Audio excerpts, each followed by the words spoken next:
All right. Hey, Julie. This is attempt number two. I think the video I recorded for you didn't have my audio on, and I didn't notice because I just uploaded it immediately. So apologies. Don't know how I missed that. So I'm going to go ahead and just go over some of the things I mentioned through the email. But essentially, I went to RankBreeze, which is a website and a software that we can use to kind of check your listing optimization to see if your listing is actually doing well. And your listing, fortunately, is on page one. So this is not a matter of visibility. You're getting visible. And I needed to rule that out because in the case of you not getting booked during slow season, um, I needed to confirm that it was a pricing related issue and not something else. Because the worst thing to do would be to drop your rates when you're when it's not related to pricing. So what you'll notice here is that we have done a few things. I'm starting with the 4-bedroom listing, and you'll notice here this black line represents your listing price, and these bands under it are the market. So in a season like we're in with a slow season, you're actually competing not just with a similar caliber properties, but you're competing with just more broadly 4 bedrooms on the market. And unfortunately, um, and I've even selected here. You can see this current selection up here is I actually selected nearby 5 bedrooms. So if you include the 4 bedrooms, I'll show you what that looks like here. It's like the gap is even wider. So you're significantly higher than the market for this listing, and this makes sense for you because this is not.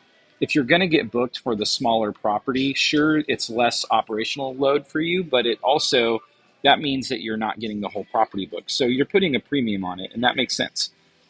So what I did here was I made sure that for your minimum pricing, what I wanted to do was I wanted to at least with comparable 5 bedrooms because you have a nicer property. I wanted to at least let your pricing touch the top of this band here. So we're going to keep on premium, but we're not going to be so far above the market that you're not going to get booked.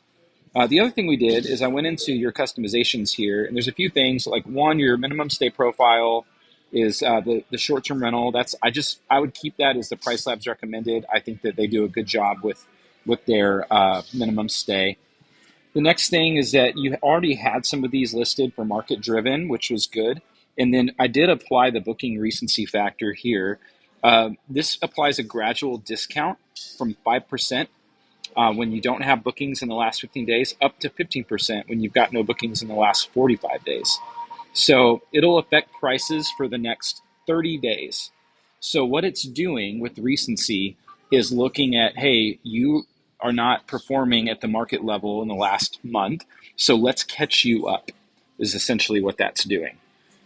And then demand factor sensitivity, that one was already on. I see here that you had your weekend days Friday, Saturday, which is good. You should have that on for sure.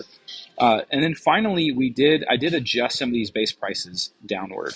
Okay, so that's a little bit of what we did here. What you'll see here is on the market, you're a little bit behind for the next 7 days. You're almost on target for the next 30 days. And I believe you just maybe got some bookings because I saw something come in. And then here for the next 60 days, you are definitely behind the market. Now, one thing that I want to point out as well is that your booking window is 40 days. What that means is that right now people are booking into March. So this recency factor that I set up hopefully will catch you up to the market. So when you start to see that your occupancy starts to hit the market, that's when you begin to start to adjust your prices. So a little bit of homework for you is that you're approaching that with the next 30 days, right? You're approaching that with the next 7 days. There's probably nothing you can do for these days. I don't know if these are going to get booked these end of January, but in the next 30 days, because you're approaching the market for the next 30 days, what I would do is I would make sure that you're actually you're moving some prices higher. because you are hitting the market occupancy, and your pricing is doing its work.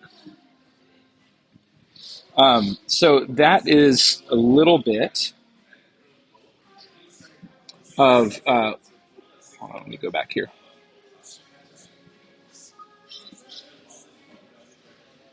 For some reason, your other one is not here, and I'm not sure why. Um, Interesting. Oh, because I have a filter on. That's why. Duh. There we go. I'm using my iPad, and I don't normally use my iPad. There we go. Okay. For this one,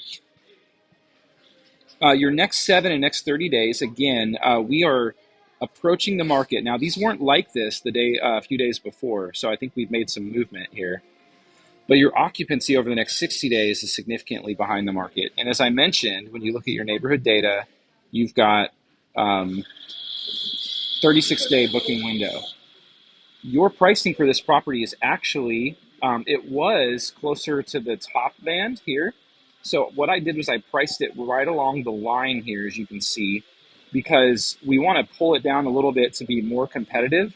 But I do know that there's room for you to get up to these top level prices here. Um, the same thing applies. I would adjust your pricing as we approach these market occupancies. And so it may be time in the next 30 days um, to start to move up some of these rates. But, that's going to be your choice here. And then for the 60 days out, I'm looking at the end of February and I'm looking into March and I'm seeing an empty calendar. So we probably want to keep that more competitive. So customizations that I've applied here is, again, the minimum stay settings, aggressive market driven far out prices. And we have done a uh, custom profile here, and I want to show you what that is. So what I've done is through March 3rd, I've set your minimum price at 900. And that is because I want to be a little bit more competitive on the pricing during this slow season. Um, if you have any questions about this pricing setup, please let me know. I'd be glad to kind of talk further about it. And let me know how your call goes with my friend Dan. I don't know if you're meeting with Justin or Dan, but they're great guys.